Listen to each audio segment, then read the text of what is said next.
토론에 관련된 영상이기 때문에 이 영상 보시면 토론에 더 도움이 될 겁니다. 그러니까 영상을 보시고요. 이번 영상은 경북일보 배준수 순회 취재팀장님이 준비하셨습니다. 함께 보신 후에 토론하도록 하겠습니다.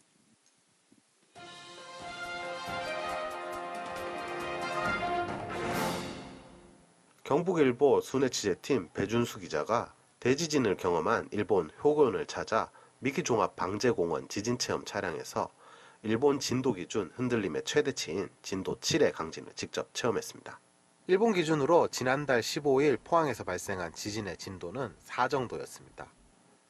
진도 5강부터 체험합니다. 생각보다 큰 흔들림에 당황합니다.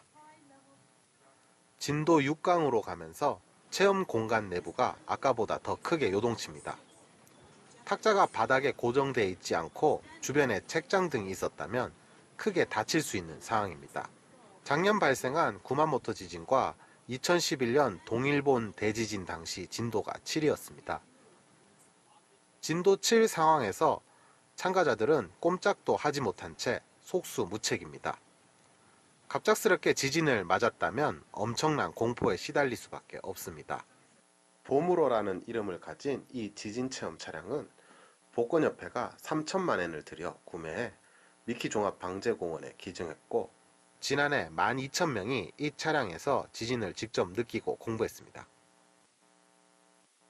자, 그럼 지금부터 지진 등 포항시민 대토론회 종합토론을 시작하겠습니다. 오늘 종합토론회 좌장이신 유인창 교수님이 지금부터 토론회를 시작하도록 하겠습니다. 안녕하십니까. 경북대학교 유인창 교수입니다. 저하고 우리 홍원화 교수님께서는 먼저 발표를 해주셨기 때문에 이 단상의 패널로 모신 네 분의 패널들한테 한 3분 정도의 시간을 먼저 드리도록 하겠습니다. 먼저 우리 정교철 경북대 안동대 정교철 교수님께서 먼저 좀 모두 발언을 좀 잠깐 해주시죠. 제가요? 예. 네, 저는 사실 일본에서 데미지 메카닉스를 했기 때문에 지진 관련해 가지고 응력에 대한 얘기를 좀 말씀드리고 싶은데요. 일본의 예를 들어가면서 제가 말씀드리도록 하겠습니다. 일본은 고베 지진이 1995년 한신 아와지 대지진에서 일어났는데요. 거기에 저희들이 한 3번을 갔었습니다. 근데 거기 가서 저희들이 이제 관찰하고 공부한 내용으로서는 대부분이 그게 이제 직하지진이라고 얘기하는데 대부분 직하지진은 일단 집안의 상하 운동을 직하지진이라고 얘기합니다. 근데 그 고베 지진에서의 대부분의 사망자는 거의 다 한 60 내지 70%가 압사였었고요. 그리고 지진 피해를 입은 곳은 대부분 해안가 매립지 내지 연약 지방이었습니다. 그 바로 위에 그 신간선이 진행하는 육갑산이라고 있는데 육갑산은 그라니트 항암지대입니다. 항암지대에서는 대부분 피해가 거의 없었습니다. 또 그 고베 지진에서 가장 또 그 당시에 문제가 됐던 점은 무엇이냐 하면은 이제 임시 피난소하고 영구 대피소인데요. 임시 피난소에 대한 시설이 없었습니다. 그리고 임시 대피소를 가기 위한 그 대피로도 그 당시에 확보되지 않았었습니다. 그리고 영구 대피소에 대한 내용도 되지 않았었고요. 그 이후 약 한 20년 동안 그것들에 대한 준비를 지금까지 해온 걸로 알고 있습니다. 그래서 포항 지진도 마찬가지로 지금 현재 그 아까 유인창 교수님이 말씀하신 항암지대에서의 어떤 지진을 말씀해 주셨는데 실제 지질학적인 관점보다는 응력의 집중이나 축적이 대단히 중요한데 결과적으로 응력이나 집중이나 축적은 대부분 보면은 단층이라는 프랙처의 팁 부분, 끝단 부분에서 대부분이 축적되고 응력이 해방됩니다. 그러면서 크랙이 발생하고 프랙처가 발생하게 되는데 결국 그것들을 우리는 이제 지질학적으로는 단층이라고 얘기하는데요. 이제 그런 것에 대한 어떤 연구는 지금까지 우리나라에서 거의 되지 않았었습니다. 그리고 지진 규모를 보통 얘기할 때 어느 정도 우리나라에 일어나겠다고 얘기를 하지만은 일본은 거의 100년, 200년간 그 데이터를 축적하면서 지금까지 연구를 많이 해왔기 때문에 그게 가능한데 예측이라는 것들이 예측도 물론 예경부터 10분, 20분 전에 그걸 예측할 수는 없습니다. 지진을 미리 예측해서 알려준다는 것은 대단히 어려운 사실인데요. 우리나라는 그런 자료조차도 없는 상황에서 그것들을 한다는 것 자체가 사실은 굉장히 지금 현재로서는 무리라는 생각이 듭니다. 그래서 윤창 교수님께 제가 질문하고 싶은 것은 현재 우리나라 지질학적 어떤 그런 지금까지 연구한 바탕을 가지고 그리고 응력에 대한 집중 축적에 대한 내용을 가지고 그리고 지질학적인 어떤 아까 하강함에서의 어떤 그 응력의 해방이라든지 혹은 단층에 대해서 말씀해 주셨는데 그에 대한 어떤 신빙성이라든지 어떤 역학적인 해석을 어떻게 해왔는지에 대해서 좀 묻고 싶고요. 그다음에 두 번째는 사실 아까 말씀드린 고베 지진에서 보면은 사실 지진에서 가장 중요한 것은 우리가 막을 수는 없으니까 가장 중요한 것은 인명의 손실을 줄이는 게 가장 중요합니다. 일본도 보면은 첫째는 인명의 손실을 줄이고 두 번째는 재산의 손실입니다. 재산의 손실은 사실은 변형이 좀 일어났다 하더라도 복구 가능할 정도로 우리는 내진 보강을 하자라는 게 되어 있고요. 그다음에 인명 손실에 대해서는 아까 난카이 그 해구가 이거 트러프인데 트러프에서 일어난 지진에서 약 한 몇십만 명이 죽는다고 되어 있는데 그것을 갖다가 거의 한 80~90%를 줄이는 것으로 지금 목적을 계획을 하고 있으며 30년 내에 아마 그런 지진이 일어난다고 얘기는 하고 있습니다.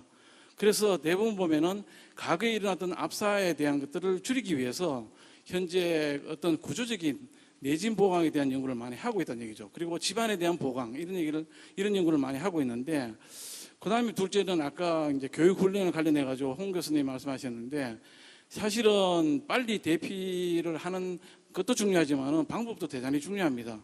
그래서 그에 대한 어떤 그 교육이나 훈련에 대해서 우리나라는 지금까지 안 해왔던 그 내용들이었으니까 앞으로 그거에 대해서는 어떻게 했으면 좋겠다 하는 내용에 대해서 홍 교수님이 한번 대답을 해주셨으면 좋겠습니다. 예, 이상입니다. 네, 우리 정기철 교수님께서 좋은 말씀 주셨습니다. 고베 지진에 대해서 이해를 들어주셨고 거의 20년이 걸려서 지금 시스템이 완성됐다고 그렇죠? 그 고베 지진 이후에도. 예. 그다음에 이제 질문을 두 가지를 주셨네요. 제가 발표한 거에 대해서 지진공학적인 역학조사가 다 됐느냐 그런 거를 말씀을 해주셨거든요. 거기에 대해서 잠깐 제가 먼저 좀 답변을 드리고 그 다음에 우리 홍 교수님께서 답변을 주시죠. 지금 저희 그 나라의 지진은 연구가 거의 안 돼 있습니다. 지진에 대한 연구가 거의 안 돼 있는 상태에서 지진이 발생을 했습니다. 그래서 지진에 대한 우리가 이제 여러 대비책을 마련해야 되는데 그동안 우리나라의 지진에 대한 연구는 기상청을 중심으로 해서 소수의 지진 전문가가 연구를 진행을 해왔거든요. 그런데 이제 최근에 보시면은 이 어떤 연구든지 융합 연구가 돼야 제대로 된 결론을 내립니다. 그런데 지금 지진에 관한 하는 융합 연구가 전혀 안 돼 있어요. 그래서 우리 정교철 교수님께서 지적하신 게 굉장히 옳은 말씀이거든요, 지금. 그래서 앞으로는 지진 연구가 지진학을 전공한 사람만 하는 게 아니고 지진, 지질학, 지구물리, 또 지진공학, 지질공학 이런 여러 다학제 간의 학문으로 이제 발전해 나갈 방향을 지금 기상청이 마련을 하고 있습니다. 그래서 저희 그거는 우리 정교철 교수님께서 지적하신 그 부분은 조만간 이제 앞으로 융합적인 연구가 될 거라는 것을 이제 답변으로 말씀을 드리고자 합니다. 예, 대피 방법에는 여러 가지 방법이 있을 수 있습니다. 제가 생각하고 있는 것은 50만 포항 시민이 이게 이제 지진이라는 게 낮에 날 수도 있고 수면 중에 밤에 날 수도 있고 상황을 우리가 예측이 안 되니까 1차 피난지, 2차 피난지를 좋은 구분을 좀 했으면 좋겠고요. 1차 피난지를 주로 초등학교나 학교를 많이 선정을 합니다. 자, 이렇게 됐을 때 학교가 지어진 연도라든지 이런 것들 종합적으로 검토를 해야 되고요. 그래서 1차 피난지가 중요한 게 아니라 1차 피난지가 되었을 때 그 다음에 공급해 줄 수 있는 여러 가지 물건이라든지 어떤 그런 기지도 만들어져야 되고요.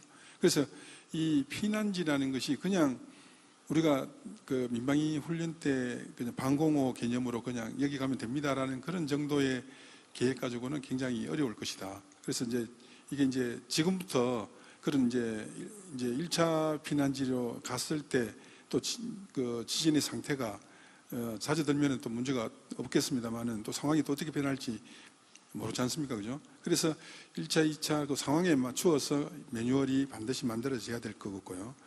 그래서 이 포항시가 정말 좀 힘을 좀 내어서 좀 해줬으면 하는 것들이 이런 어떤 교육을 할 수 있는 센터, 아까 그 차량 3천만 원 가지고 이렇게 기증했다라고 이야기합니다만은 정말 이게 한번 체험하는 거, 보는 거, 만져보는 거, 이게 굉장히 중요합니다. 대구 지하철 화재 참사가 일어나고 803에 지하철 참사 체험관을 만드는데 한 5년 정도 걸렸습니다만은 그러한 시설이 만들어지고 난 뒤에 그것을 보고 배우는 그 교육의 양은 엄청나거든요. 그래서 이런 것들을 종합적으로 관리하고 컨트롤하고 체험할 수 있는 체험센터가 하나 만들어지면 더 좋지 않을까 하는 생각도 해봅니다. 잠깐만 제가 예. 저는 이제 체험센터라는 말을 사실 지금 홍 교수님 듣기 좀 하지 모르지만 사실 되게 싫어하거든요. 교육훈련 안에 사실은 체험이 들어가야 됩니다.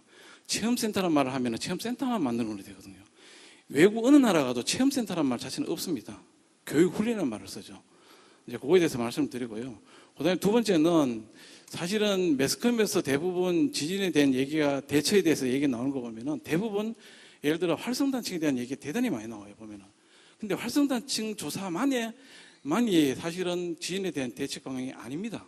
그럼에도 불구하고 활성단층, 지진 계측에 대한 얘기밖에 안 나옵니다. 그것이 모든 다 있냐 이렇게 얘기를 해버려요. 그거에 대해서 인식이 잘못될까 봐 저는 염려가 되는데요.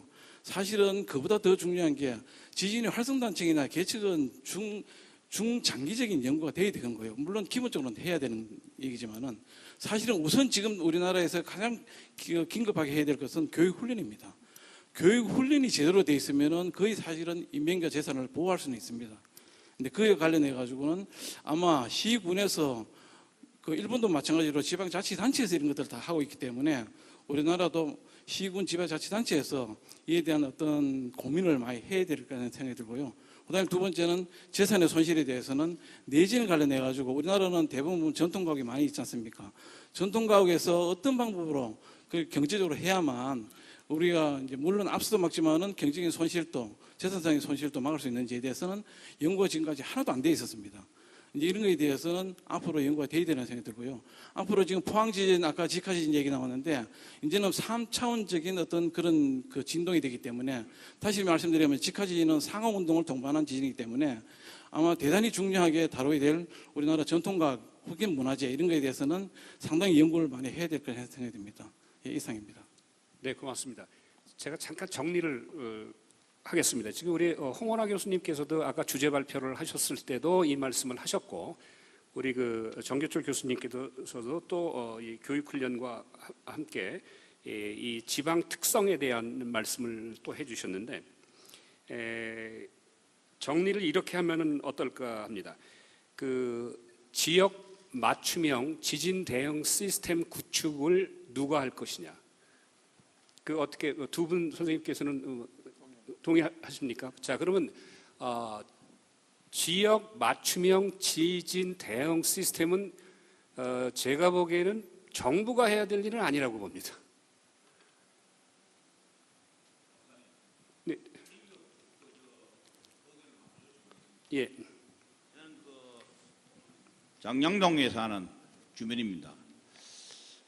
오늘 지진 대토론회에 대해서 급히 여기에 참석을 했는데 그 내용을 들어보니까 우리 전부 거의 다 지질학 박사님들인데 제가 궁금한 것은 최근래 포항에 5.4, 4.6 지진이 계속 이어지고 잔 지진이 약 한 170여 차례 일어났습니다. 여기에 대해서 또 그 아까 안동 지진 때가 있다니 각종 모든 것을 데이터를 정해서 말씀을 하셨는데 우리 포항 지역에는 2013년도 제가 알고 있기로는 지열 발전소를 도입을 했습니다. 제가 알고 있기로는 이야기를 정확한 것은 아니지만은 약 한 4.3km 29mm 파이프를 땅속에 박아서 한쪽에는 그 찬물을 집어넣고 그 공기를 압축해서 올려서 전기를 도입하기 위해서 그걸 연구를 했는데, 5분 지진에 대해서 그 지열 발전소가 과연 그 영향이 있었는지 안 있었는지 그거에 대해서 우리 그 유인창 박사님이 좀 말씀해 주시기를 부탁드립니다. 제가 말씀을 드리겠습니다. 먼저 아까 우리 두 분 선생님께서 얘기한 그 지역 맞춤형 지진 대응 시스템 구축에 관한 것은 우리 포항시에서 좀 준비를 앞으로 하셔야 될 거라고 생각이 들어서 그걸 두 분 선생님 의견을 정리를 하시고요. 지금 또 시민 패널로 질문을 해주셨는데요. 그 지열 발전과 이 지진이 연결이 되어 있느냐? 이거는 제가 말씀드리기가 상당히 곤란합니다. 왜 그러냐면은 제가 여기에 대해서 어떤 사실을 갖고서 얘기할 수 있는 입장이 아니거든요. 제가 그걸 연구해본 바도 없고, 그다음에 과연 여태까지 제가 이 지열 발전에 대해서 관심을 갖고 본 적도 없습니다. 그래서 저는 이제 주로 지진 쪽에서만 연구를 하다 보니까 이게 과연 지열하고 지진하고 연관이 있느냐, 그 연관성에 대해서는 제가 잘 모르겠고요. 단지 외국의 사례에 보면은 스위스에 관한 거는 있다고 그러는 발표가 있었고요. 근데 그건 제가 전공이 아니라서 제가 잘 모르겠습니다. 그래서 거기에 대해서는 확고한 정확한 답변을 못 드리겠고요. 단지 말씀을 드릴 수 있는 거는 지금 산업부에서 여기에 대한 조사를 하고 있는 것으로 알고 있습니다. 지금 그 조사가 진행이 되고 있고요. 그 조사가 나오면은 아마 그 결과를 갖고서 얘기를 하시는 게 더 바람직할 게 아닌가 생각이 듭니다. 이 포항 지역은 활성 단층이다. 복잡한 활성 단층인데 거기다가 우리 그 포항 지열 발전소를 또 세웠고 또 4,300m를 뚫었고 거기에 물을 또 주입할 때 미소 지진이 본진 5.4가 일어나기 전에 한 60여 차례 한 70회 정도 유발 지진이 일어났습니다. 그거는 보고가 된 거고요. 그리고 89메가파스칼 압력을 TNT 한 1000톤 가까이 압력으로 수압을 파쇄했습니다. 그럼 그걸로 인해서 아까 말씀하신 화강암이 과연 균열이 가서 이 유발 지진이 일어나지 않나 저희들 그렇게 생각하고 있는데, 박사님께서는 혹시 그런 강한 그 압력을 가했을 때 우리 그 활성 단층이 파쇄되고 그로 인해서 유발 지진이 일어날 수 있지 않는가를 한번 말씀해 주세요. 글쎄요, 저는 거기에 대해서 직접 연관성을 연구해 본 적이 없어가지고요. 거기 정답을 말씀을 못 드리겠습니다. 그래서 그거는 산업부에서 아마 조사가 진행되고 있으니까 그 결과를 보시고서 다시 한번 토론을 하시는 게 좋을 것 같습니다.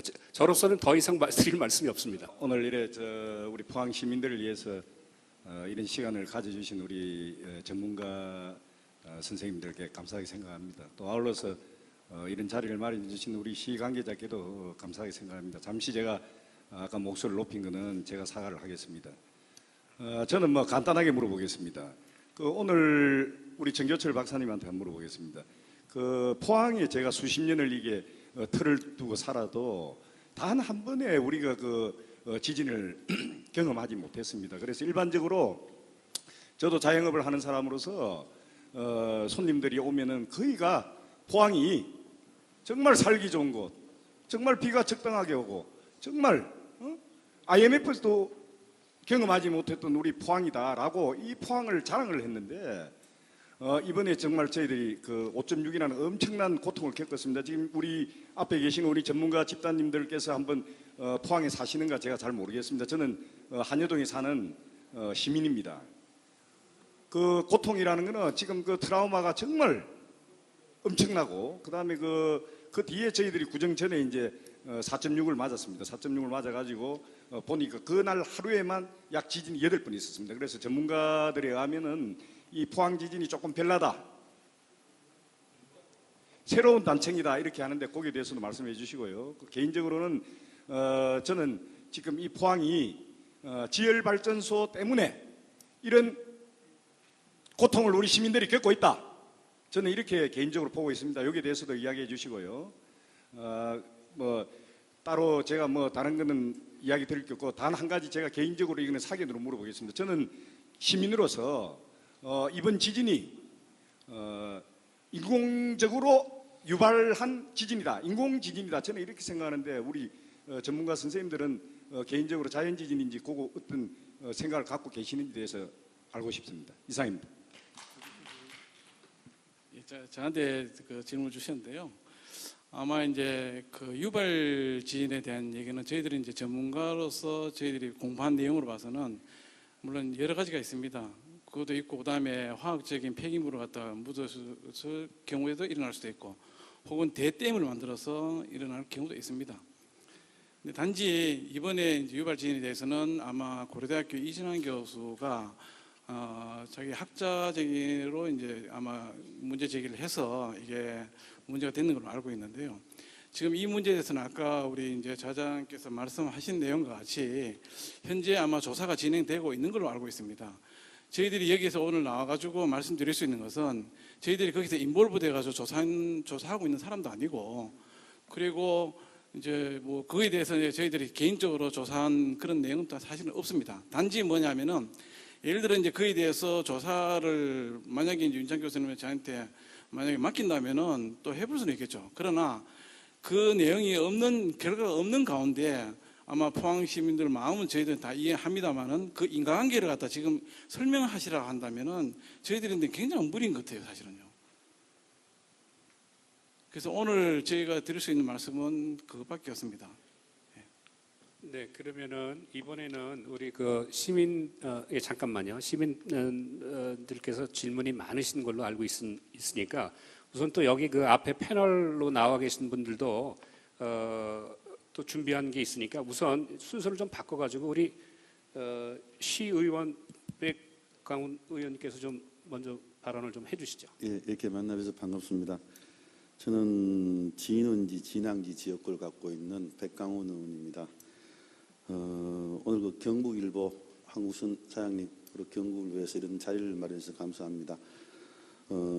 우리 포항이 지금 겪는 부분들이 이렇게 지진의 피해도 있지만은 어떤 답을 지금 같이 만들어가다 보니까 이렇게 사회적 갈등도 생기고 이런 것 같습니다. 어떤 매뉴얼이 있고 준비된 게 있다면 따라가면 되는데 아직까지 국가에서 이런 역할을 아직 못했다.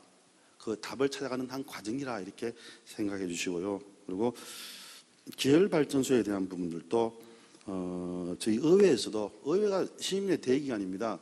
의회에서도 원인 규명의 노력과 그리고 철저한 검증에 대한 부분들을 저도 요구를 할 것이고 임시회에서도 한번 깊이 다뤄볼 그런 주문을 하도록 하겠습니다. 저희는 이렇게 11월 15일 지진이 발생하고요. 이재민하고 같이 잠도 자면서 지역의 아파트 구조물 부셔진 지하를 다 뒤져봤습니다. 의외로 저 산출하는 금액 산출에 대한 부분들을 이렇게 500억이라는데 저는요 지역의 아파트에 한 1000세대 있는데요 한 2억짜리 한 아파트라 생각하면은 보통 그 이렇게 융자기에 있거든요. 한 1억 정도는요. 그럼 남은 돈이 1억이 남지 않습니까? 그 1억 중에 한 5천에 7천이 마이너스 났더라니까요.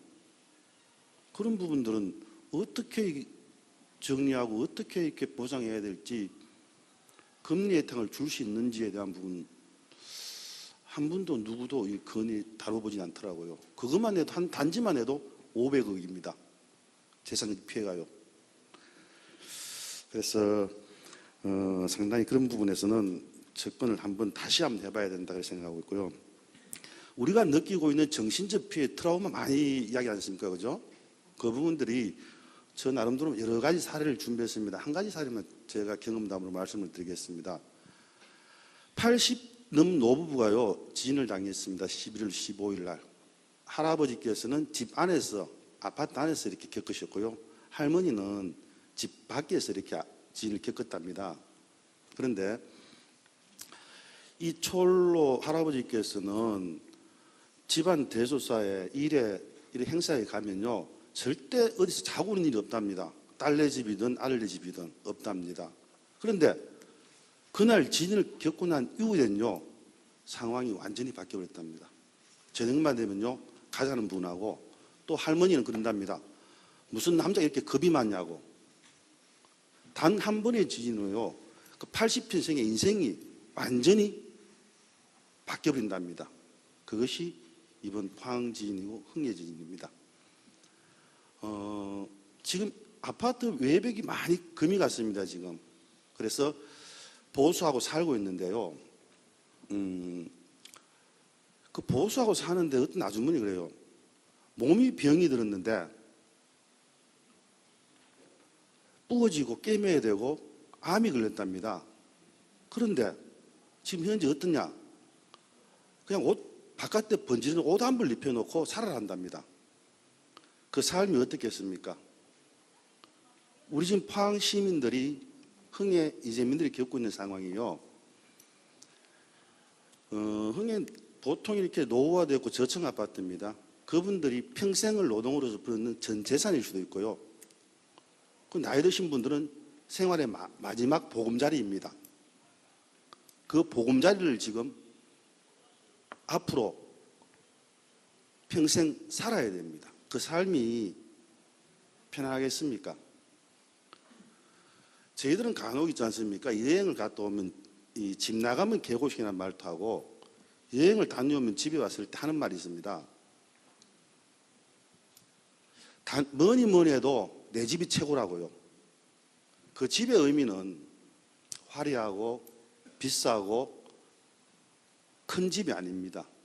내 몸 하나 눕힐 수 있고 가족과 쉴 수 있는 그런 공간이기 때문에 내 집이 가장 편하답니다. 그런데 이제 우리 주민들은요 그런 말을 못합니다. 우리는요 묵고 사는 문제가 아니고요 죽고 사는 문제에 걸려 있습니다. 그러면 이걸 어떻게 해야 되느냐? 포항시 예산 1년에 한 1조 한 5, 6천 됩니다. 경제자립도 한 30% 좀 넘습니다. 인구 50만입니다. 지방정부가 할 수 있는 역할은 벌써 지나버렸습니다. 중앙정부의 철저한 의지와 확고한 개입이 없다면요, 우리는 이것을 해결할 수가 없습니다. 2016년 9월 12일 경주지진 있나고요? 정부가 한 게 있습니까? 딱 하나 있어요. 소파에 대한 규정만 해놨습니다. 그리고 1년이 지난 시점까지 아무것도 한 게 없어요. 포항지진 발생하고 나니까요. 지금 4개월째인데요. 중앙정부가 뭘 해놨나 한번 보십시오. 어떠한 지침 하달도 없습니다. 행정의 신뢰가요. 무너지면서 포항시 행정도 같이 무너집니다. 최일선에 있는 공무원들이요. 그 주민들의 원성을 몸으로 맡고 있는 현실입니다. 그래서 저는 이 현 정부가요, 진짜로 의지가 있는지 궁금합니다. 지금 내놓은 사업이요, 도시재생 뉴딜 사업을 내놨습니다. 그 문재인 대통령께서 대선 후보 시절에 내놓은 사업입니다. 1년에 10조씩 5년에 50조를 투입합니다. 1년에 100곳을 선정합니다.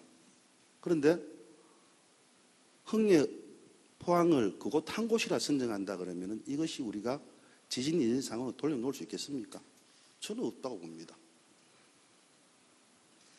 국가가요, 국민의 재산과 생명을 책임져야 됩니다. 이전의 안전에 대해서 그렇게 배려 있고 그렇게 열심히 하는 이 정부가 왜 현 안전에 대해서 이렇게 무관심하고 이렇게 방치하는지 모르겠습니다. 강력히 요구해야 됩니다. 중앙정부의 책임 있는 행정을 강력히 요구해야 되고요. 그리고 이 뉴딜 사업의 최우선으로 이 현 정권의 성패를 논할 때 포항 지진, 흥해 지진의 지진 이전의 안전한 상황으로 되돌려 놓을 수 있는 상황이 됐을 때 이 정부의 성공을 논할 수 있다는 그런 각오를 갖고 정부가 이 지진에 임해 주셔야 된다. 저는 그렇게 생각합니다. 네, 잘 알겠습니다. 우리 배 의원님께서 좋은 말씀을 해주셨는데 마침 또 제 옆에 우리 공화성 교수님께서 나와 계시거든요. 지금 우리 의원님께서 말씀하시는 것은 중앙정부하고 지방정부하고의 엇박자의 개념에 대해서 말씀을 잠깐 해주셨는데 여기에 대해서 좀 한 말씀 해주시죠. 네, 저는 방재 정책을 전공했습니다. 이제 그 부분으로 말씀을 드리면 재난에는 다 알고 계시다시피 예방, 대비, 대응, 복구가 있는데 한 언론에 의하면 현 정부에서는 대응 복구의 75% 정도를 투자하고 있고 예방 대비에 나머지 25%를 투자하고 있다고 합니다. 사실은 선진국과 반대로 가는 것이죠. 예방 대비만 올바르게 한다면 대응 복구 부분은 비용을 많이 줄여도 되지 않겠습니까? 그래서 이 부분을 우리가 신중하게 고민해 볼 필요가 있고요. 또 요즘에 이제 지진에 대한 경각심이 많이 높기 때문에 대피 매뉴얼에 대해서 언론이나 방송에 대해서 상당히 많이 이야기를 하고 있습니다. 그래서 사실은 이제 포항 시민들께서도 어떻게 대피할 것인가에 대해서 지진이 발생했을 때 이런 내용 잘 알고 있습니다. 그런데 예방 대비 부분에 대해서 지진이 발생을 했을 때 피해를 최소화하기 위한 방안에 대한 언론이나 홍보는 거의 없다는 것입니다. 사실은 대피할 수 있는 것만 있지. 그래서 앞으로 우리가 지진이 발생했을 때 피해를 최소화할 수 있는 이런 방안을 우리가 언론이나 광고에서 주기적으로 방송에서 이야기를 해야 되는데 첫 번째 이렇습니다. 여러분들도 한번 좀 고민을 한번 해보시면 좋겠습니다. 제가 말씀드리는 내용 중에서 내가 어느 정도 대비를 하고 있으며 포항시에서는 또 어떤 부분을 또 지원을 해주면 좋을지 먼저 이런 거죠. 여러분들 가구가 있을 텐데요. 이 가구류가 잘 고정되어 있습니까? 지진이 발생하면 가구류가 넘어질 우려가 상당히 높잖아요. 그렇죠? 그래서 가구류가 고정되어 있는지 한번 확인해 보시고 사실 이런 비용은 정부뿐만 아니고 포항시에서 비용을 부담해도 그렇게 큰 비용이 들어가지 않고 사실은 여기 경북일보도 나와 있지만 경북일보에서도 주기적으로 가구류는 어떻게 고정하는 것인가 또 고정기구도 또 소개시켜주고 이렇게 하면 훨씬 시민들한테 도움이 되지 않을까 이런 생각이 듭니다. 두 번째는 또 가장 중요한 것이 우리 유리창이 너무 많잖아요. 여러분들 유리창에 비산 방지 필름이 부착되어 있는지 한번 확인해 보시기 바라겠습니다. 이 비산 방지 필름은 가격도 그렇게 비싸지 않을 뿐만 아니고 인터넷으로도 쉽게 구입할 수 있고 여러분들도 구입만 하면 이렇게 그냥 물로 뿌리고 그냥 붙이기만 하면 됩니다. 그래서 사실 이 비산 방지 필름은 지진에도 도움이 많이 되고 이 도둑이 들어왔을 때도 유리창이 잘 깨지지 않기 때문에 효과가 상당히 좋거든요. 그래서 비산 방지 필름 부착되어 있는지 확인해 주시고 이 비산 방지 필름에 대한 지원책도 그렇게 이 경제적인 비용도 많이 들어가지 않기 때문에 포항시에서도 한번 지원책을 한번 마련해 주면 좋지 않을까 생각이 들고요. 그 다음에 우리 요즘 바퀴 달린 이런 기구들이 상당히 많습니다. 의자라든가 이런 것들. 그런 스토퍼라고 하죠. 이런 고정장치들이 되어 있는지 꼭 한번 확인해 주시기 바라겠습니다. 제가 지금 3가지 말씀드렸는데 제가 7, 8가지 중에서 4가지 이상 우리 집에 이게 해당이 된다고 하면 우리 집은 지진에 대해서 예방 대비를 잘하고 있구나 이렇게 생각하시면 될 것 같습니다.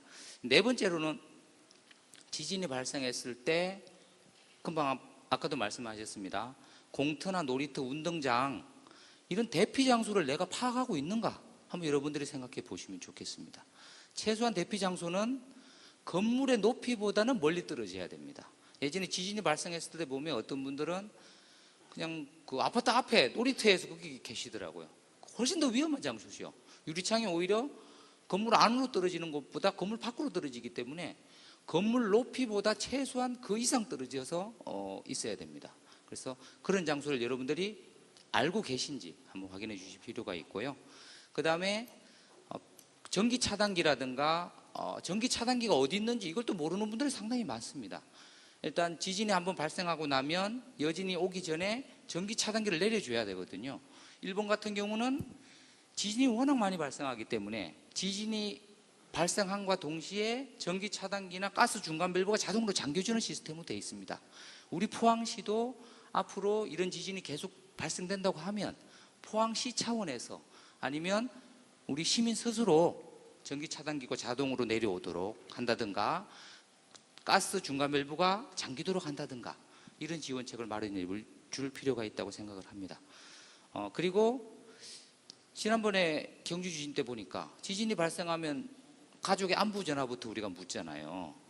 근데 어떻게 됐습니까? 다 먹통이잖아요.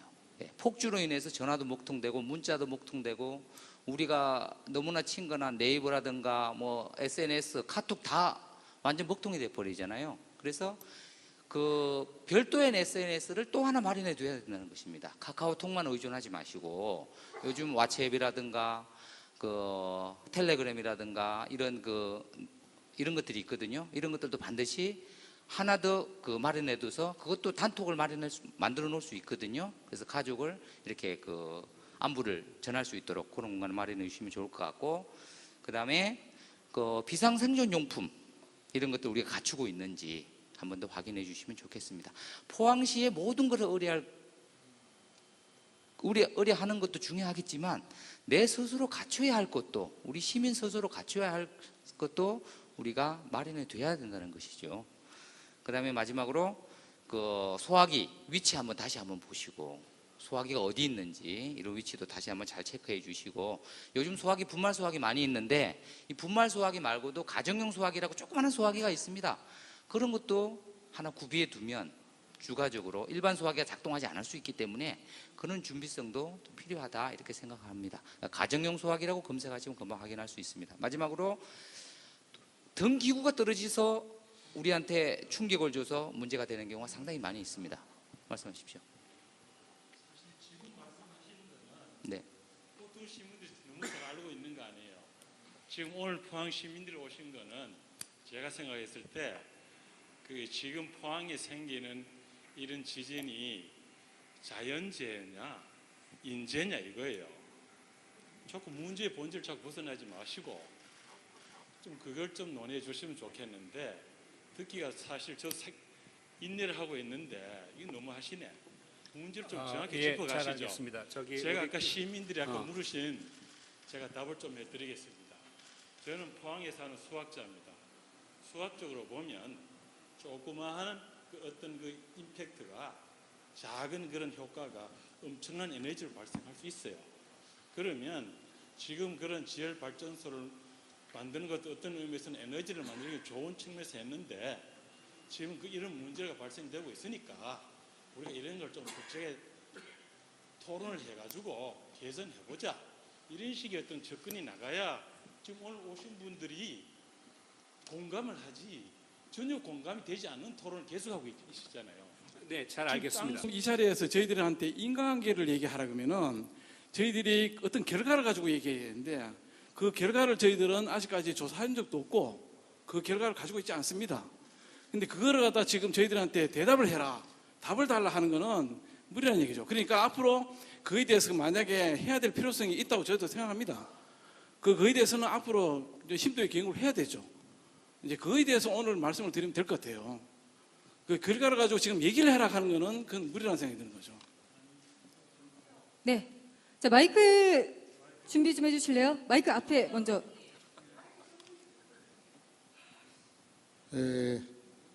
저도 이번 지진 피해 지역에 사는, 저는 저희 교회 피해가 많아서 오늘 그 박사님들의 의견을 듣고 질문을 좀 해야 되겠다는 아이디어가 생겼습니다. 1차 지진 때 균열이 많이 심하고 또 공동시설이라서 우리 긴급히 또 정부 대책도 없고 하기 때문에 자체적으로 수리를 꽤 많이 들어서 했습니다.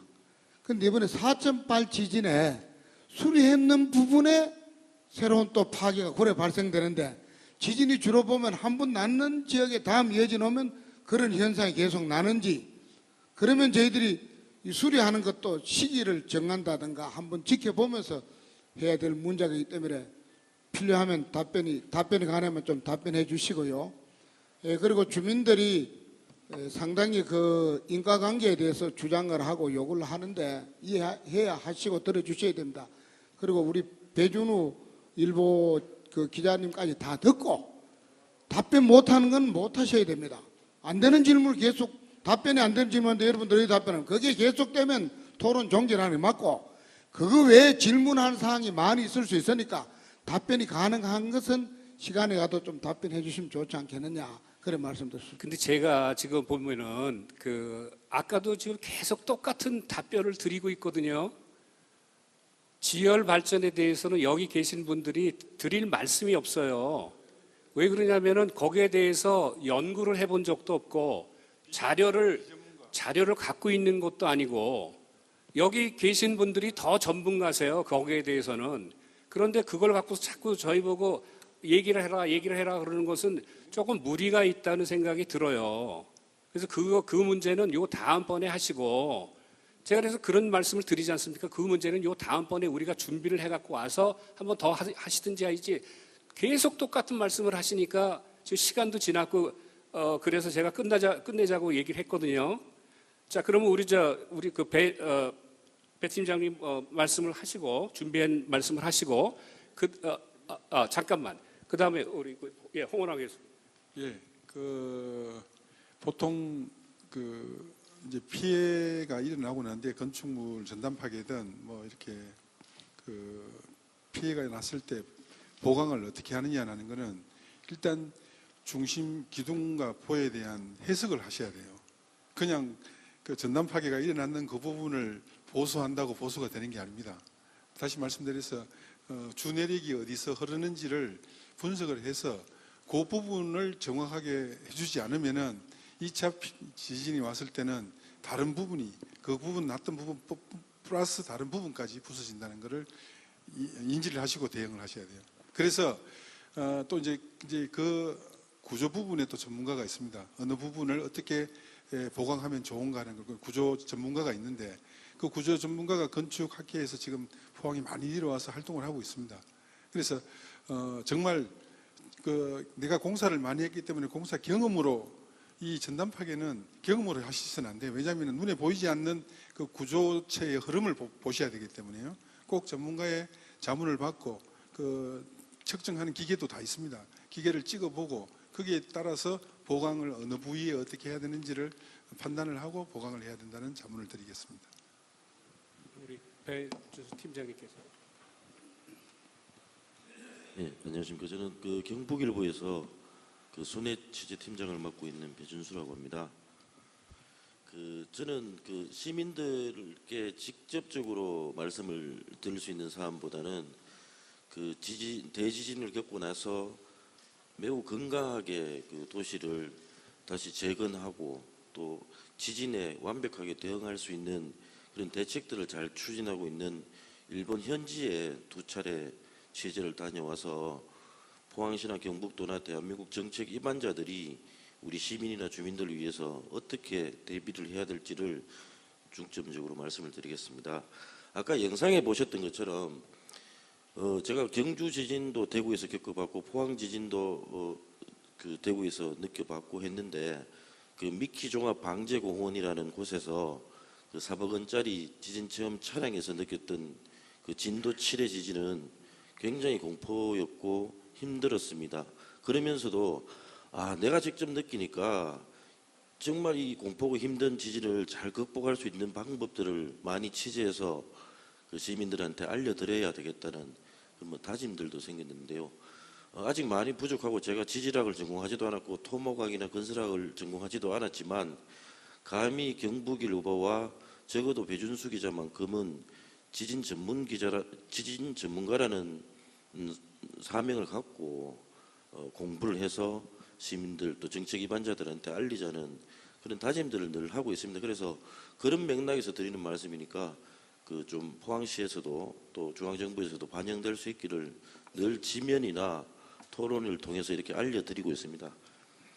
아까 보신 것처럼 그 지진 체험 차량이 있는 미끼종합방재공원은 평소에는 이제 그 공원으로 활용하지만 지진이 발생했을 때는 군, 경찰, 소방 주둔지가 되기도 하고 평소에 그 운동장 스탠드 밑에는 그 비상 식량이라든지 담요라든지 그다음에 인명을 구조할 수 있는 장비라든지 이런 비축 창고로도 활용을 하고 있고 헬기 착륙장으로도 활용을 하고 있습니다.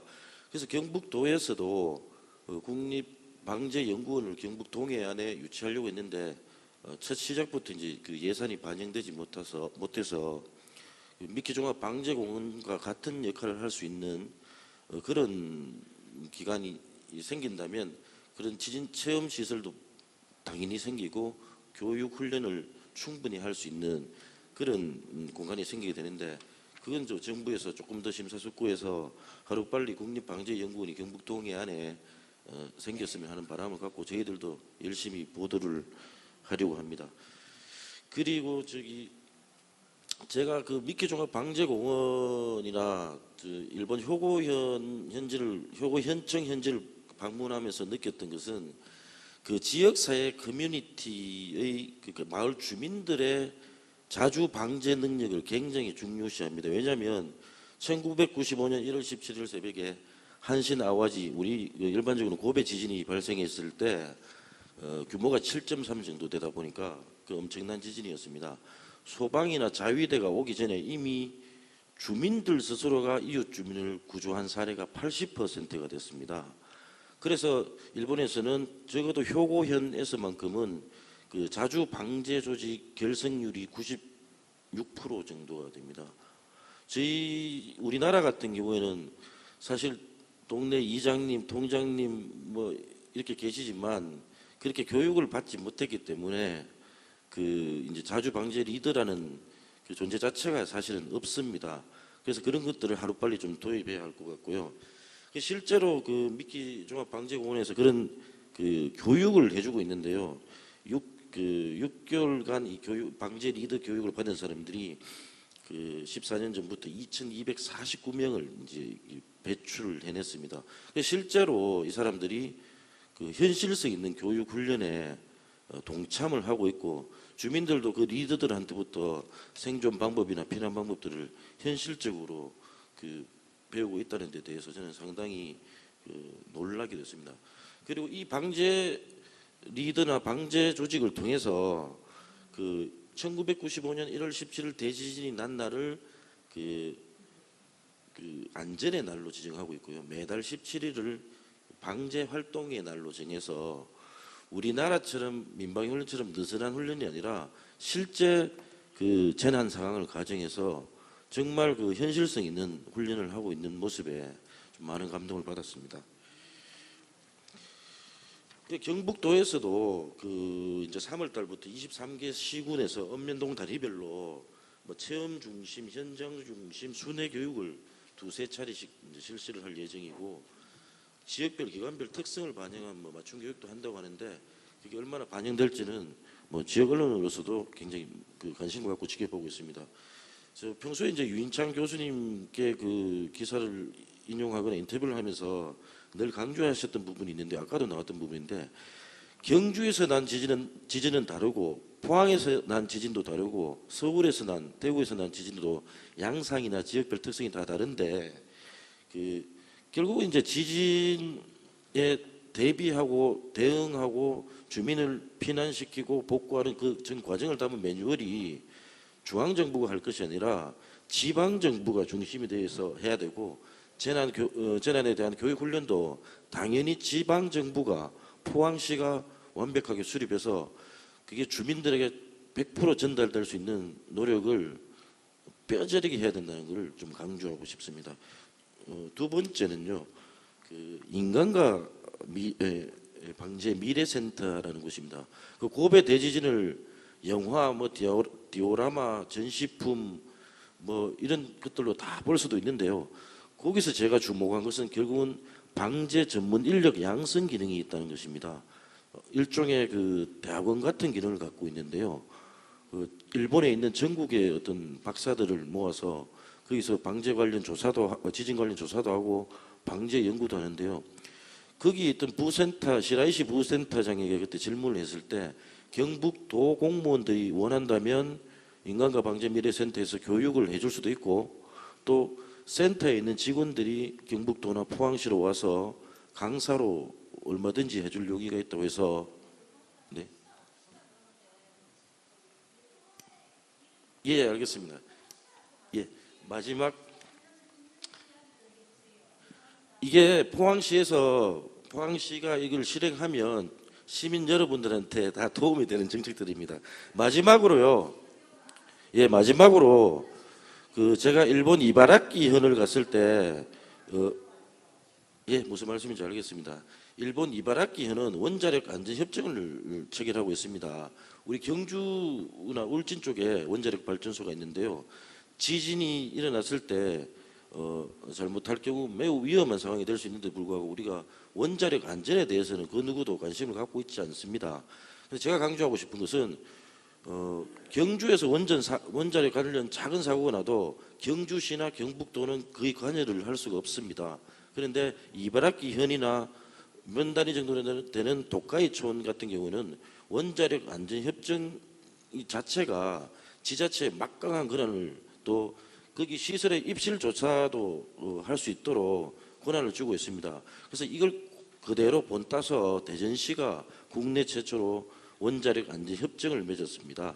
물론 이제 포항시와 직접적인 관계는 없겠지만 이 부분들도 뭐 우리 학자들이나 그 정책 입안자들이 고민을 해봐야 되는 부분입니다. 요 정도로 말씀을 드리겠습니다. 감사합니다. 예, 잠깐만요.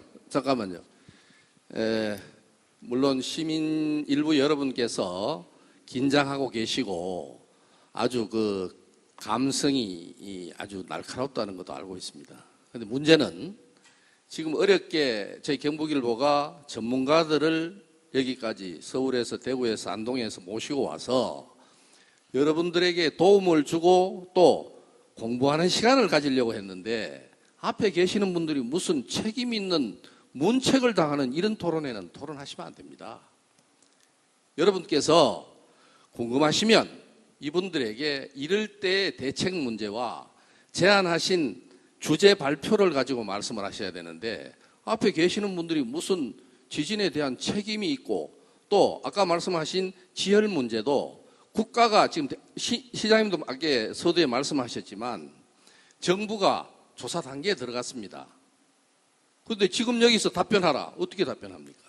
그래서 저희들이 아까 말씀드린 대로 이런 기회를 자주 만들어서 여러분 감정을 쓰다듬어 드리고 또 여러분 생활에 좀 안정감을 가지고 또 우리 앞으로 지진에 대비하는 아까 제가 말씀드렸듯이 지진은 맞서 싸워야 됩니다. 우리 같이 가야 되는 건데 누구에게 여기에 책임을 천재지변이냐 아니냐 이걸 여기서 가릴 수가 없지 않습니까? 정부가 가려야 합니다. 그래서 며칠 전에 지역의 정치인들도 정부에 촉구를 했고 시장님께서도 강력하게 정부에 그 대책 마련을 요구하고 있습니다. 이런 마당에 이런 토론회가 마련된 데서 여러분들께서 시장님과 함께 고민해야 될 시간에 여러분 딴 이야기 하시고 아까는 뭐 고성을 돋우시면서 하시는데 이런 토론회를 이끌어 가시면 곤란합니다. 그래서 오늘 시간이 다음 또 이 한정된 시간이 있습니다. 포항시 일정이 이 장소에 있고 하니까 다음 시간을 또 갖도록 하겠습니다. 그러니까 우리 이 행사를 좀 충분히 이해하시고 그 행사가 협조를 해 주셔야 됩니다. 그리고 지금 곧 한정된 시간이 있기 때문에 곧 마치도록 하겠습니다. 하여튼 다음 일정 때 충분한 또 토론실을 갖도록 하고 저희들이 여기서 지진 학교나 이런 운영 계획도 있습니다. 그래서 우리가 지진이 났을 때가 문제고 났는 데 대한 대책이 문제지 왜 났느냐 어떻게 누구 책임이 있느냐 이런 식의 문제 제기를 하는 토론회가 아닌 만큼 앞으로 여러분들이 좀 건전한 토론 준비를 여러분도 해주시고 또 우리도 충분한 앞으로 지진 학교나 이 공부하는 분위기를 만들기 위한 전초전이니까 그래 이해해 주시기 바랍니다. 감사합니다. 그래서 교수님들 이렇게 이해해 주시면 좋겠습니다. 오늘 새로운 사실도 많이 알게 됐고 또 이제 저기 한데 우리 시민들이 이렇게 격앙된 이유는 그만큼 우리의 지금 지진으로 인한 정신적, 재산적 피해와 그 불안감 이런 것들이 너무 크다는 표현을 안 합니다. 오늘 그렇게 이해를 해주시고 그것은 뭐 이루 산정할 수 없을 정도로 그런 정도로 크기 때문에 그러한 걸 호소하는 겁니다. 그래서 우리 뭐 여기 오신 박사님이나 발표하신 분들한테 따지는 것이 아니라 호소할 데가 없으니까 이렇게 호소하는 거니까 그렇게 이해를 해주시고 앞으로 이제 그런 부분에 대해서 좀 더 저희들과 함께 연구를 해주시고 또 도와주시고 이제 오늘 이게 지진의 원인과 이런 부분에 대해서 이제 시작에 불과하다고 생각합니다. 여러분 시민 여러분 이제 시작입니다. 시작해서 앞으로 모든 부분 우리가 걱정하는 부분 우려하는 부분 우리가 불만 있는 부분에 대해서 여러 각도에서 많은 토론회 세미나 뭐 학회 이런 것들을 계속 열어갈 겁니다. 우리가 지진 대책국을 만들었다고 했지 않습니까? 그러한 전문 전담 국단위를 만들어서 하는 것은 그러한 업무를 상설적으로 해나가겠다는 것입니다. 우리 시민들이 정말 얼마나 불안하면은 저렇게 표현을 하고 각자가 이렇게 하겠습니까? 저 역시 밤에 자다가 깜짝깜짝 놀랍니다. 특히 흥해 지진 대피소가 잘못되는 그런 꿈도 꿔서 깜짝 놀라가지고 깬 적도 있고 저는 수없는 상황을 전에 직장에서 겪어왔기 때문에 웬만하면 놀라지는 않습니다만 이 지진에만큼은 너무나 많이 놀랐습니다. 제가 알고 있는 아주 장정들 많은 경험을 한 장정들도 예상외로 트라우마가 크고 놀라고 이런 것을 보고 제 자신이 다시 한번 또 우리 시민들에 대한 피해가 정말 크구나 이런 것들도 느끼고 또 우리 공은식 전 부지사님 말씀하신 것처럼 보수를 해놨는데 또 깨지고 이게 도대체 대책이 뭐냐 그럴 정도로 절망감을 느끼는 것이 현실입니다. 여러분 오늘 다 풀 수는 없습니다. 이런 것들을 우리 시와 함께 풀어나갑시다. 풀어나가고 대책을 마련해 나가고 필요한 거는 우리 자체적으로 준비하고 우리 교수님 말씀하신 시민들도 훈련하고 인식하고 또 우리 시가 또 할 건 하고 또 중앙정부의 지원을 요구할 것은 요구해서 우리가 불안하지 않도록 일상화된 상시 지진의 대비는 우리가 충분히 할 수 있다고 생각합니다. 우리가 많은 시간과 인력과 돈이 필요하지만은 함께 노력하면은 그것을 충분히 극복해 갈 수 있다고 생각합니다. 그 과정에서 겪는 여러분의 고통, 우리의 힘든 과정, 그것은 우리가 같이 극복해 나가야 됩니다. 제가 앞장서겠습니다. 극복해 나갈 수 있도록 여러분 다 함께 힘을 함께 해주시기를 부탁드리겠습니다. 오늘 이걸로 마쳤으면 좋겠습니다. 우리 경북일보 한국성 사장님을 비롯해서 임직원 여러분 이 어려운 것을 시작을 했습니다. 너무너무 감사하고 우리가 격려를 해서 더 다양한 분야로 더 많이 이렇게 해서 우리가 정말 우리의 권익을 찾고 우리의 애로사항을 호소하고 이렇게 해서 앞으로 더 이상 우리가 고통을 겪지 않도록 그런 포항으로 함께 만들어 나갑시다. 그런 부분에 앞장서서 정말 감사합니다. 참석해 주신 모든 분들 여기서 종교를 지었으면 좋겠습니다. 이런 박수 한번 치고 끝냈으면 좋겠습니다. 감사합니다.